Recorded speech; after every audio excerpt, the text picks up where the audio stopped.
badan dah tak macam dulu. Dulu boleh, sekarang tak boleh. Jom membawang. Assalamualaikum warahmatullahi wabarakatuh. Hai korang. So, hari ni saya nak membawang tentang satu benda yang ramai wanita 40-an rasa. Tapi selalunya simpan seorang-seorang. Ayat dia lebih kurang macam ni lah. Mana saya dah tak macam dulu. Macam dulu, kita rasa kita boleh buat banyak benda dalam masa sehari. Tidur lambat, bangun awal, kerja, jalan. Anak pergi sekolah, jaga anak, jalan. Rumah kemas, jalan.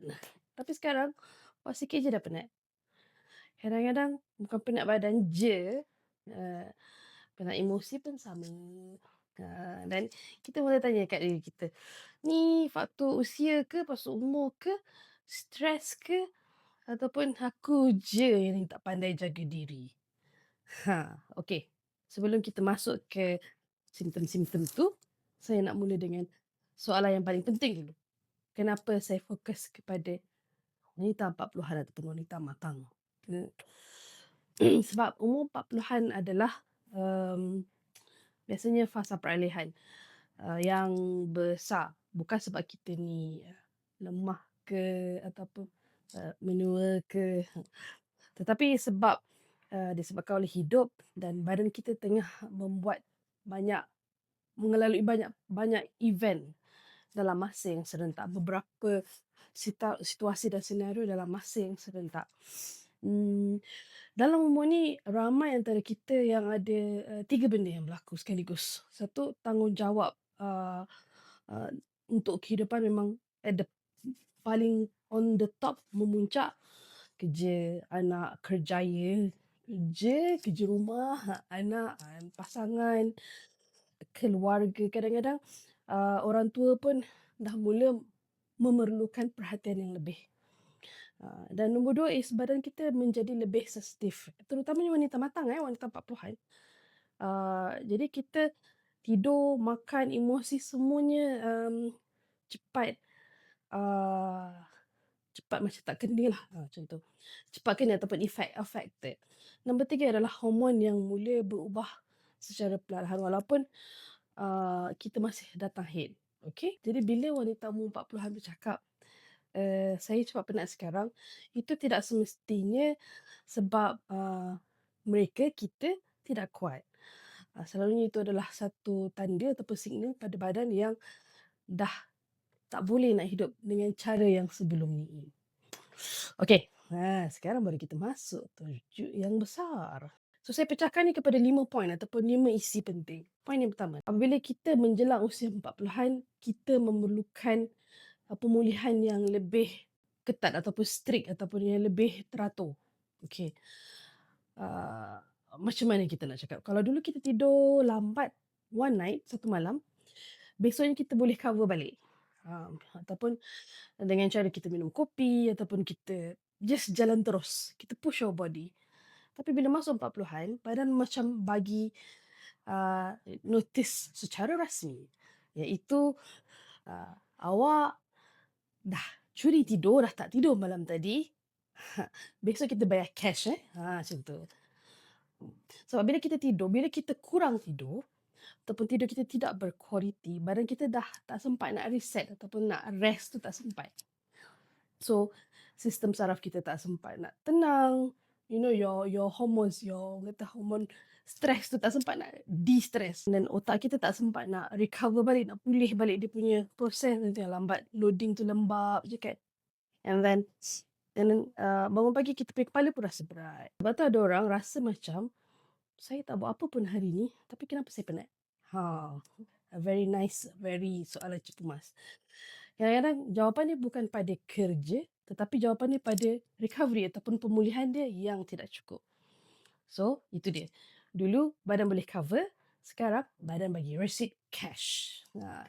So, poin yang kedua adalah stres bukan setakat emosi, ianya adalah sebahagian daripada biologi anda. So, ramai orang fikir stres ni hanya perasaan. Macam marah, sedih, risau. Tapi sebenarnya stres ni boleh jadi mood badan. mood badan yang berjaga-jaga. Badan rasa macam sentiasa nak bersiap sedia. Macam kita antara keadaan fight or flight. Kita nak lawan ataupun kita nak lari. So kita sentiasa bersedia untuk berada dalam situasi yang macam tu.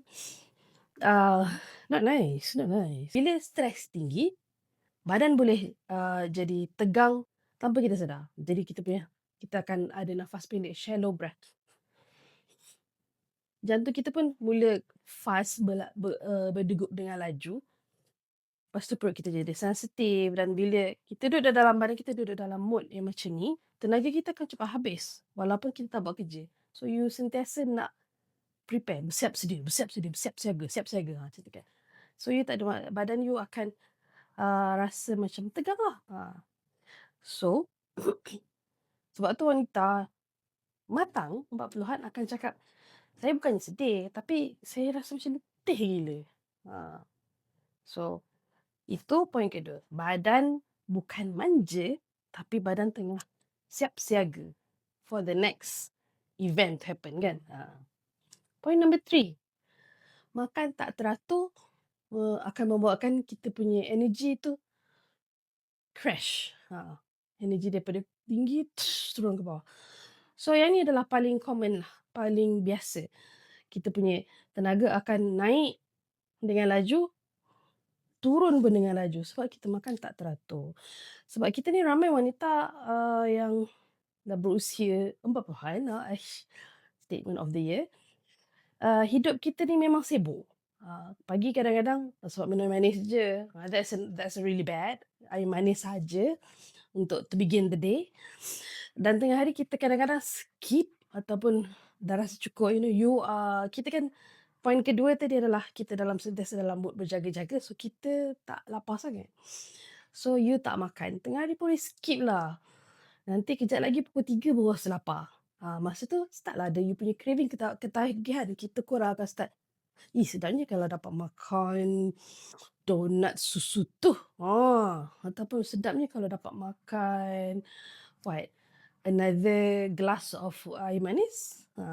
3-in-1 tu sedapnya, dapat minum kopi, LA Coffee 3-in-1. Less sugar. Tapi sebenarnya ada sugar dia kan. So, bila kita makan tu tak teratur, so jadi kita punya tenaga kita macam roller coaster lah. Macam kita naik roller coaster. Fiu, fiu, fiu, fiu, fiu, fiu. Macam tu kan.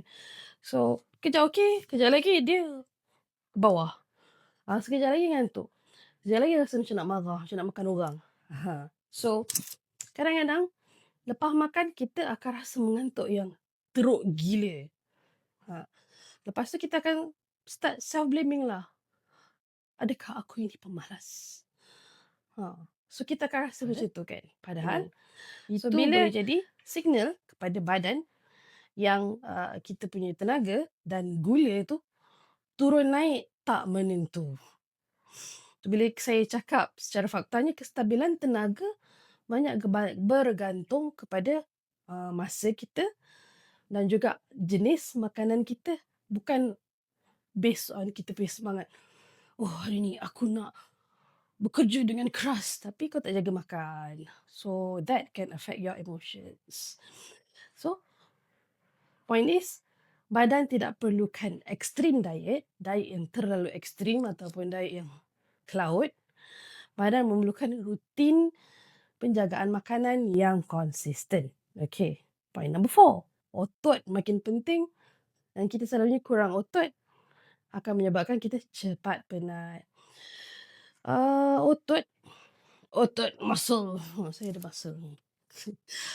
Otot bukan untuk nampak fit. It's not for you to look macam ada six pack apa kan. Otot adalah enjin. Otot boleh membantu badan kita jadi stabil. Termasuklah dari segi kita punya tenaga dan juga kekuatan harian. Bila umur kita meningkat dan bila kita kurang bergerak, which is penyakit zaman sekarang, memang kita kurang bergerak, kita akan duduk dekat atas kerusi buat kerja, petang baru balik, otot kita boleh menurun, dia punya fungsi otot tu akan menurun secara perlahan. Okay? Dan selalunya benda ni, proses ni akan mula start your, orang kata, muscle muscle tu melemah tu 30-an dah bolehlah. Macam tu. Dan bila otot kita kurang digunakan ataupun otot mula berkurangan, jadi badan kita akan cepat rasa macam beratlah. Nak buat kerja yang biasa contohnya, nak angkat beg. Saya pagi tadi malah nak angkat beg, berat pasal beg saya. Dan tak kuat macam dulu sebab kita kurang buat that, strengthening, exercise untuk menguatkan otot. Sebenarnya you tak payah nak angkat berat pun buat exercise tu. Cukup dengan melakukan kerja secara konsisten. Okey, sebab tu ada orang rasa, "Saya ni tak adalah gemuk sangat pun, tapi kenapa badan saya rasa berat Sebab you nak buat kerja rumah pun susah." Salah satu jawapan yang kita boleh bagi is, enjin badan kita dah tak kuat macam dulu sebab kita kurang buat strengthening ataupun latihan menguatkan otot tu. Saya cakap awal-awal, you don't have to pergi gym angkat berat gila-gila. Tak perlu pun. Kadang-kadang 10 ke 15 minit, 2 ke 3 kali seminggu, aktiviti-aktiviti yang agak sikit ekstrim lah. I can show you what later on. And boleh menjadi permulaan yang baik untuk membina kembali otot-otot yang tadi. So, point dia adalah kita tak perlu jadi atlet. Kita cuma perlu bagi badan kita enjin yang pernah ada dulu. Bagi balik. Point kelima, perimenopause dan hormon. Badan kita boleh jadi lebih sensitif. So, ini ramai wanita yang rasa tapi tak semestinya sedar ya. Hormon. Okey, hormon. Bila kita masuk 40-an, ramai wanita akan masuk ke fasa perimenopause. So, perimenopause starts at about 30, 45, 45 ke 55 macam tu. So, ini adalah fasa sebelum menopause, which is kita punya putus haid lah. Dan ia boleh berlaku walaupun kita punya haid masih datang, period datang lagi. So dalam fasa ni, badan kita akan jadi lebih sensitif kepada beberapa benda, which is tidur, stres, kafein dan perubahan emosi. So kadang-kadang tanda dia kecil je.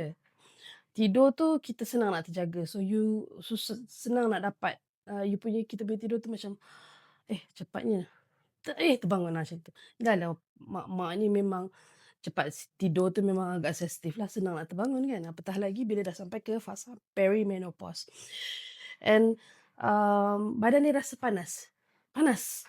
Orang lain tak ada apa pun, dia rasa panas. Dan mood tu cepat berubah. Kekejap sentap, kekejap angin ahmar sudah sampai. Kekejap menangis.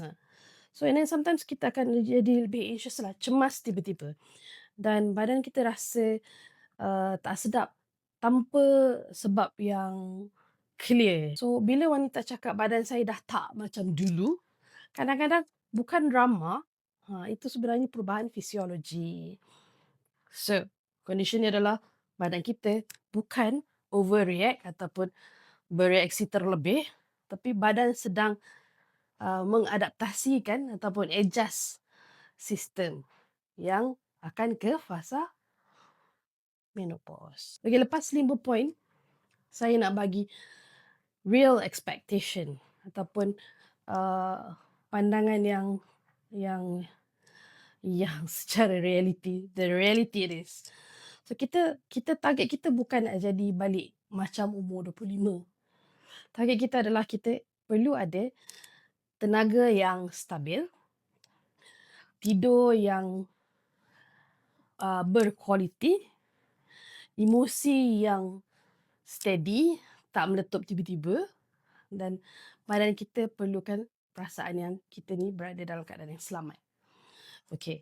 So jadi bila badan kita rasa selamat, baru kita boleh buat perubahan-perubahan yang lain. Contohnya dari segi pemakanan, kita kena masukkan elemen senaman, kita perlu adakan rutin-rutin yang stable untuk menjadikan pergerakan perubahan daripada fasa perimenopause tu menopause tu cool. Dan tips untuk Ramadan. persediaan Ramadan. Ya, sebab Ramadan kita ni dah dekat. Saya nak masuk bahagian preparation, realistic preparation. So Ramadan ni bukan masa untuk kita jadi sempurna. Ramadan adalah untuk kita jadi lebih strategik. Ada 5 things, 5 things that I think, tadi 5 point ni 5 perkara juga. Okay, so latihan pertama is meal timing lah.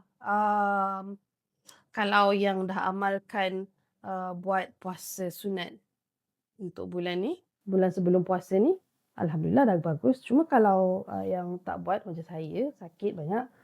So what kita sepatutnya buat is kita jangan bagi perut ni kosong lama sangat. Kita tak nak badan kita terperanjat masa bulan puasa. So kita ajar dia kurangkan makan, tapi timing makan tu kena dibetulkan lah. Okay. Yang ni agak obscure, but I guess you can understand lah. Okay. Yang tips kedua adalah sahur punya fokus asas adalah protein dan juga air. So sahur kita jangan minum air manis lah. Maksudnya you don't drink your 3-in-1 ke. Kan ada orang suka minum 3-in-1, teh manis, panas, songak-songak manis, macam tu. Kita kena ada protein lah. You kena ada protein telur, ayam, ikan, tempe, apa-apa saja yang sesuai. In fact, kalau ada protein drink pun okey je. So, kalau ada orang suka buat yang shakes tu kan, ada tambahkan protein dalam tu. Shake tu tambah lagi protein. Ada boleh, kita boleh beli protein shake. So, kalau kita biasa dengan tekak, kita boleh terimalah minuman-minuman macam tu, sejenis itu. So, kita ada extra protein. Ini saya cakap untuk wanita 40-an lebihkan protein di dalam makanan semasa sahur.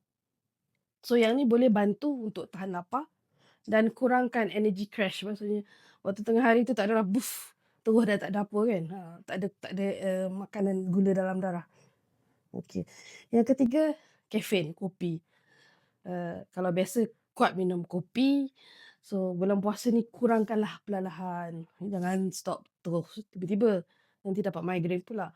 Saya memang setiap kali saya puasa, saya akan stop ambil kopi. Tapi Masya Allah, I don't think I can do it immediately this year. Cayo. Yang keempat adalah tidur awal. Masuk tidur awal, 20 ke 30 minit. So Ramadan ni tidur kita memang in pieces kan.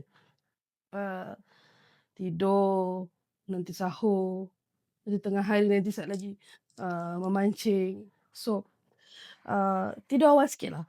So kita kena plan our sleeping time lah. Maksudnya malam tu janganlah you pandang handphone lama sangat, pukul 12 baru nak tidur kan, nanti pukul 5 bangun pula kan. So you kena awalkan sikit masa tidur tu. Remember, 40-an kita punya badan akan bayar balik cash. Dia tak adalah boleh lah. Besok tu memang out punya. Yang kelima, lepas buka puasa tu bergeraklah sikit. Kan tarawih kan. Sebenarnya buka puasa jangan heavy. Dan kalau lepas buka puasa tu buatlah bergerak-bergerak sikit. Memang it is advised 30 minit lepas kita makan, kita kena bergerak supaya kita membantu proses pencernaan tu dengan lebih lancar. Okay. Dan kalau kita memang biasa dengan exercise, you don't have to buat cardio secara berat. Ringan-ringankan jalan-jalan 10 minit pun dah cukup. So yang tu, okay. At the end of the day, kalau korang rasa badan korang dah tak macam dulu, saya boleh bagi satu peringatan juga. Badan kita bukan melemah. Badan kita hanya memberitahu apa yang sedang berlaku secara jujur.